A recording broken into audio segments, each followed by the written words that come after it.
across an interesting piece in the Daily Mail from earlier this month. Jeremy's a jewel in the crown. With Prince William set to appear on Clarkson's farm, how presenter is a key part of royal inner circle, despite criticism for Meghan comments. I want to point out a couple of things right off the bat because most people will only see the headline and the pictures. Let's talk about the pictures they chose. This one shows Prince William happily engaged with other people. Here is Jeremy Clarkson looking hard at work. Little cam down there. And then we have Harry and Meghan at some event from a couple of years ago, where Meghan is in the middle of saying something. And her facial expression could be read so many different ways. We don't know what she's saying. We don't know what she looked like before or after. We don't know if she's angry, if she's happy, if she's confused. We have no idea. But if you're an outlet that's painted a narrative that Meghan was a disruptor in the royal family, that she controls Prince Harry, that she took him away from the UK, then yeah, I understand out of the hundreds of photos that come across your editor's desk why you chose this one in particular. Here's another thing.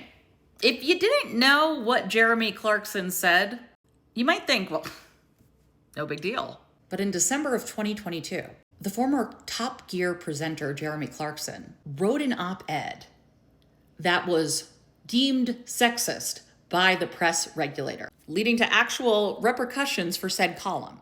What did Jeremy Clarkson say about the Duchess of Sussex, a member of the royal family, Prince William's sister-in-law, King Charles' daughter-in-law? Well, he wrote that he hated Meghan on a cellular level.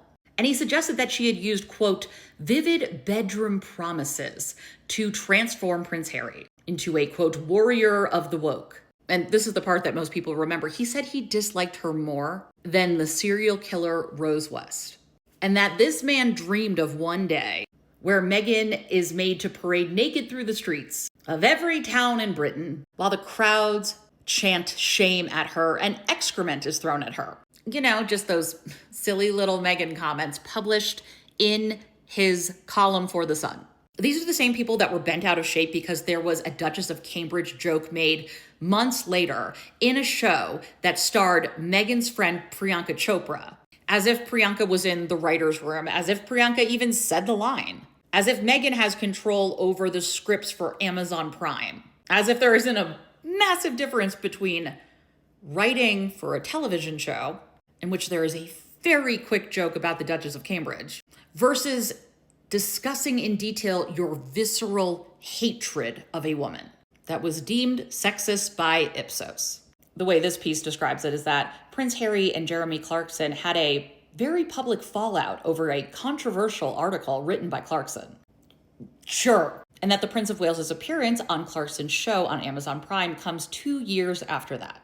Clarkson did apologize for his words. Harry's spokesperson condemned Clarkson by saying, quote, he has a long-standing pattern of writing articles that spread hate rhetoric, dangerous conspiracy theories, and misogyny. But this little war of words doesn't appear to have affected Clarkson's relationship with the royal family. Camilla's included in here because Clarkson was invited to her special luncheon in December of 2022. Honestly, this article doesn't prove that Jeremy's a jewel in the crown or that he is a key part of the royal inner circle, especially when you're going back years for some of these examples.